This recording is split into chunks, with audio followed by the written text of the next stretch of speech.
But I have to go over what German new medicine says about food poisoning and what these symptoms could be from. This is a very important subject to look into to understand that your mental state and unresolved emotional distress or unresolved emotional conflict can trigger physical illness. It's a way your body is trying to heal you from what you are going through mentally, because in the brain, these sections are so close together, it doesn't know whether something is stressful just mentally or it's a physical stress your body has to heal from. Kind of like scraping yourself and you have a scab going over the wound, and then you have the whole healing process of the flesh. It operates in a similar fashion. Of course, you can eat something contaminated and your body has a mechanism in order to flush out the toxins, but this mechanism can also be triggered if you're going through emotional trauma. It's quite fascinating. According to GNM, there is a natural 3-step process your body goes through to heal. The first is biological conflict, and the second, conflict active phase,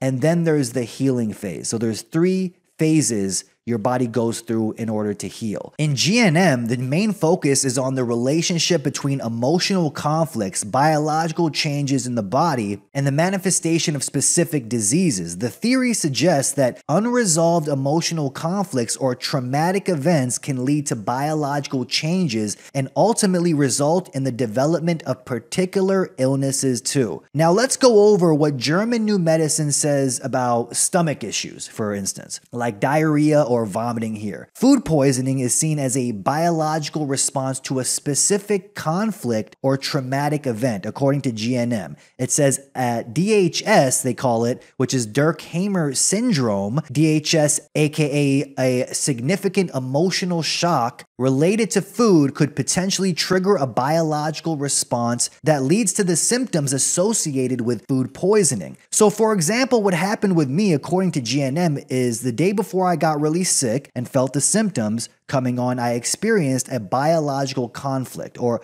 emotional shock from unresolved mental stress. And the body treats the mental conflict the same as a physical contamination of your body from toxins, from the outside toxins. So you'll experience the same symptoms of a physical illness to flush out the toxins that were making you sick. The same healing mechanisms are triggered to heal you from the mental conflict. Let's read what it says here on the GNM website. For intestinal issues, for example, biological conflict. So this is the first phase here of you becoming sick. According to its function, the biological conflict linked to the small intestine is not being able to absorb or digest a morsel. Now, they keep saying morsel over and over, and I had to really understand what they mean by morsel. In GNM, a morsel is known as a significant biological shock.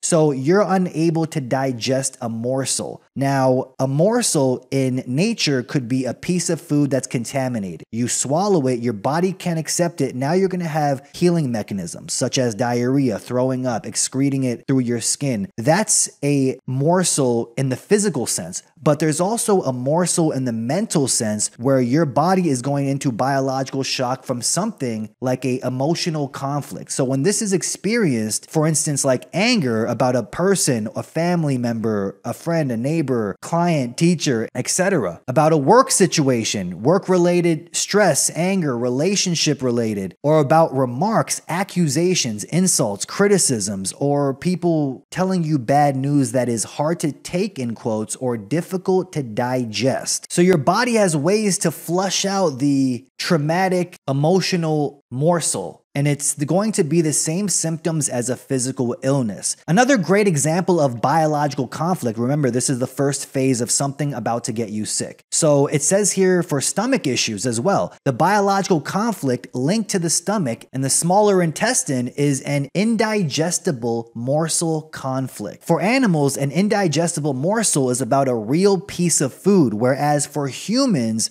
the conflict relates also to any situation or circumstances one is, figuratively speaking, unable to digest, or can't stomach, as the English expression goes.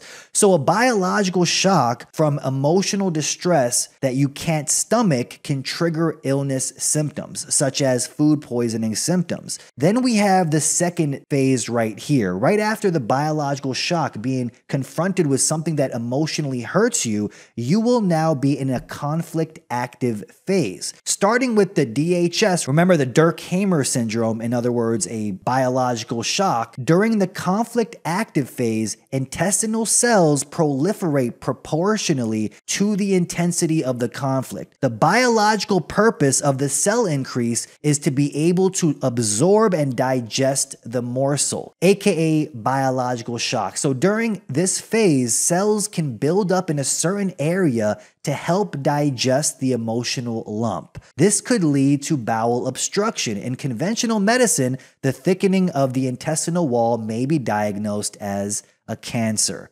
During the conflict active phase, where you are dwelling and trying to process the biological shock from things like work-related stress, gossip about you, or even losing a loved one, this is the stage where cells proliferate to help your body heal. Cancer cells proliferate in proportion to the degree of conflict activity. That's so important to know here because this is the second phase. So you're going through something that emotionally hurt you. So first phase is the emotional shock from something that you've heard. Like let's say you lost a loved one or there's gossip about you, something that's not true, people are talking about it and it's really hurting you. That's the first phase. And then once that is in your head and now you're dwelling on it, you're in conflict active phase. So during this phase, your body starts producing cancer cells to help digest food or digest something in your small intestine because it doesn't know the difference between a physical illness and a mental illness. So you're just going through something mentally and your body's trying to physically heal you. Dr. Hamer, the man behind the GNM research, explains that there's no such thing as malignant or benign cancers, just like there's no benign or malignant in biology. He suggests that conditions like cancer are not malfunctions, but rather natural programs designed by the body to support an individual during times of unexpected distress. For example, in lung cancer, the extra cells help improve lung capacity in response to fear of death. In colon cancer, they increase the production of digestive juices to better handle an indigestible conflict. In breast cancer, the additional milk-producing cells allow a mother to provide more milk for a sick offspring in a nest-worry conflict. Based on Dr. Hamer's findings and the understanding of diseases according to the 5 biological laws, the distinction between malignant and benign becomes meaningless because these conditions are seen as specialized responses to biological emergencies rather than as abnormalities. Now keep in mind, this happens during the conflict active phase. And it's not good to keep that conflict active phase going because the harsher the healing process is going to be. Now, the last phase here is called the healing phase. This is after you have dealt with what was hurting you emotionally and you've completely resolved the issue. You will begin the healing phase. Now, following the conflict resolution, fungi or bacteria such as TB bacteria remove the cells that are no longer needed. So this is the healing symptoms of diarrhea and vomiting. If the upper part of the small intestine is involved, then you'll have night sweats, abdominal cramps. Motor quality occur particularly during the epileptoid. The participation of fungi during the healing process manifests as intestinal candidiasis. The extent of the symptoms is determined by the degree of the conflict active phase. Very important last sentence right here. The extent of the symptoms is determined by the degree of the conflict active phase. So the initial biological shock is you hearing something that hurts you emotionally. Then there's the conflict active phase,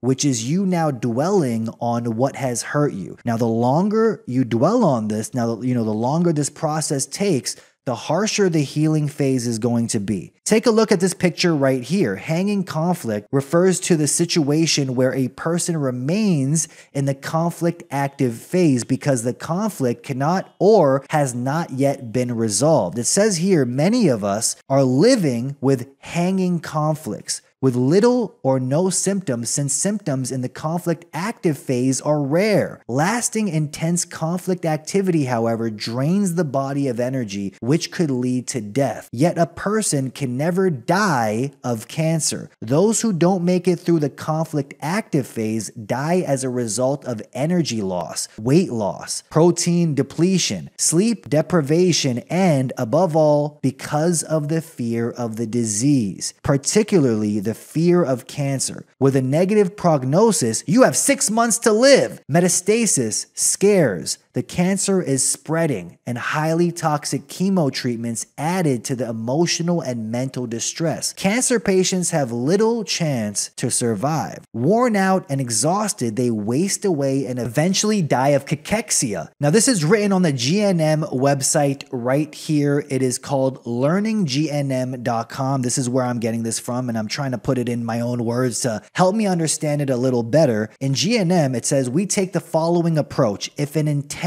conflict cannot be resolved at the time, the objective is to downgrade the conflict by finding partial resolutions. Downgrading a conflict slows down the cell proliferation on the corresponding organ and reduces, therefore, the size of a tumor that develops during the conflict active phase. We can live with a hanging conflict and with cancer into old age. Attention, under certain circumstances, it is imperative not to resolve a conflict in order to prevent a difficult healing crisis. This is some fascinating stuff right here. I suggest everyone listening to look into German New Medicine and how they explain diseases. A new understanding of diseases might be needed for the future health and well-being of humanity. If it's real, you can guarantee that DICs operate by the GNM principle and lie to us saying all these diseases have nothing to do with your mental state. You caught something or something unnatural is happening to the body, and the only way to cure it is big pharma pills or injections. It doesn't matter how healthy you are. It doesn't matter how much you go to the gym and all that. No, it doesn't matter because you can still catch said thing. But if cancer is really a natural process that happens due to unresolved emotional distress, and it's our way for our body to really start healing itself during the conflict active phase, then we need to re-examine the idea of what cancer is completely, because it just makes something like new mRNA shots that finally cure cancer seem even more ridiculous. Anything unnatural or synthetic will only cause more illness and disease. Maybe it's time to start looking at illness in a whole nother way. Look into other perspectives and keep an open mind, people. After all, what has this Rockefeller created system of medicine really brought us? Has it made us more healthy? The endless medications and vaccines, is everyone healthier because of it? Take a look at the increases in all of these diseases since 1990, from ADHD all the way down to sleep apnea.